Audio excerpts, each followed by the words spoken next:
دستانسو news میں اہم خبر سے آپ کو آگاہ کر رہے ہیں۔ الخدمت فاؤنڈیشن توسہ شریف نے 200 سے زائد مستحق خاندانوں میں نقد رقوم تقسیم کی۔ اہم خبر سے آپ کو آگاہ کیا جا رہا ہے۔ الخدمت فاؤنڈیشن توسہ شریف نے اس بار بھی خدمت کا سفر جاری رکھا اور 200 سے زائد سیلاب زدگان میں نقد رقوم تقسیم کی۔ منعقدہ تقریب کے مہمان خصوصی نائب صدر الخدمت فاؤنڈیشن پاکستان سید احسان اللہ وقاص تھے، جنہوں نے تقریب سے خطاب کرتے ہوئے الخدمت فاؤنڈیشن کی خدمات کو شاندار الفاظ میں خراج تحسین پیش کیا۔ انہوں نے کہا، الخدمت فاؤنڈیشن نے ہر موقع پر مشکل اور مصیبت زدہ لوگوں کی مدد کی ہے۔ اس موقع پر جنرل سیکرٹری الخدمت فاؤنڈیشن جنوبی پنجاب انجینئر عمار یاسر نے بھی خطاب کیا۔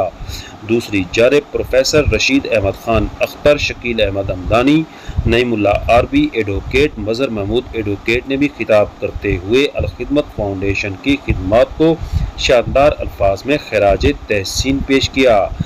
تقریب سے خطاب کرنے والے دیگر افراد میں عزیز اللہ خان کیسرانی، ڈاکٹر اشرف بزدار، منیر احمد خان کلاچی، واحد بخش کورائی، سردار کرم خان لنڈ نے بھی الخدمت فاؤنڈیشن کی خدمات کو شاندار الفاظ میں خراج تحسین پیش کیا۔